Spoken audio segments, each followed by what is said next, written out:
The Nigeria Consultative Forum (NCF) has expressed their worries and dissatisfaction over the delayance, or should I say disobedience, of the federal government of the Zoological Republic to set free the leader of the indigenous people of Biafra, Mazi Nnamdi Kanu. According to them, they said that they have begun to sense danger which is not too clear to them. Will Nnamdi Kanu, IPOB and Biafra be the end of Nigeria? They question. Hello wonderful people, we welcome you back to Nikki Bobby once again, and we ask you to do consider subscribing to our channel, share our updates and give us likes should you like what we are doing here. In their letter captioned, do not wait till expiration of UN 6-month deadline before releasing Nnamdi Kanu. NCF advises Buhari as well as the presidency. The Nigeria Consultative Forum (NCF) has advised President Muhammadu Buhari not to wait till the expiration of the 6-month deadline given by the United Nations Human Rights Council on arbitrary and illegal detention before releasing the incarcerated leader of the indigenous people of Biafra, IPOB Mazi Nnamdi Kanu, from detention. NCF said it is still pondering why the federal government is yet to release Kanu, asking, is it that the Nigerian government wants to disobey UN, a world umbrella body, or is it awaiting for the last minute before obeying the UN demand?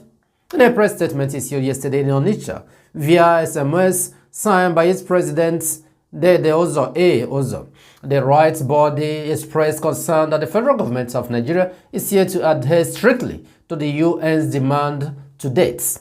Barely 3 months after the demand was made and barely 3 months to the expiration of the demand or deadline, they therefore demanded that without further delay, Mazi Nnamdi Kanu should be set free from the DSS facility in Abuja, where he is presently being detained since, according to them. Nigeria is a signatory to all UN protocols which compels them to obey the decision of UN.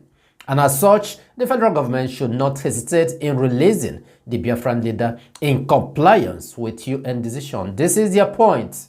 The rights group reminded the federal government of Nigeria that it had played a big role in the arbitration and the resolution of crises in some African countries, which again put burden on it not to fail to abide by the directive of an international organization like the UN. The group condemned the indifference and insensitivity of the president in releasing Kanu in line with the UN resolution. This is what the NCF is pointing out. They said that they have expressed worries and they have sensed danger, that they do not know the reason why they are feeling so. And they have sent letter to the presidency, of course the so-called Buhari indeed. They raised some formidable points where they started by saying that earlier before now that the first Minister of Aviation by the name Elder Chief Mbazilika Mechi have gone with some other Igbo people, Igbo elders, to the presidency to ask him and request for the release of Mazi Nnamdi Kanu, which the presidency have delayed or they turned the deaf ear to it. But from what they are seeing that might happen in the future, that might occur, that this issue of Mazi Nnamdi Kanu, this issue of IPOB and Biafra might be or might result to the end of the Zoological Republic. And of course, their point is not far-fetched because Nigeria is tied with and also breaking the international law which they are signatory to. This is a country that I have seen that can break the law which they made. And of course, they are not the ones that made this one. This is an international one. So everything is holding down on Nigeria. And again, their reasoning is pointing this way, that Mazi Nnamdi Kanu, which is IPOB, and of course, which translates to Biafra, is now having international interest, and that so many things have started turning negative for the Zoological Republic and some other African countries, since some European countries have started speaking up of the stranglehold of Africa by Europe, that a lot of things have started going south of late. Of course, so many people can bear witness to this. So many countries in Europe have started speaking up as regards to what Europe is doing to Africa. And of course, you heard what happened the other day, that Burkina Faso have decided to let France go. Is it let France go? No. they have decided to chase France away. Yeah, because if I say let them go, it's as if it's not an issue. It's a big issue. Burkina Faso is currently chasing France away. All these are things have started turning south. And that is why this NCF is really perceiving something. They said that this issue of IPOB and Nnamdi Kanu might one way or the other become the end of Nigeria. And there's another point that they are reasoning, that insecurity, which has already enclaved Abuja, is a bad signal should anything happen to the leader of the indigenous people of Biafra. Well, if you look at it, you find out that they make sensitive points here. Of course, everybody is looking. Everybody eyes are open, looking at what will happen.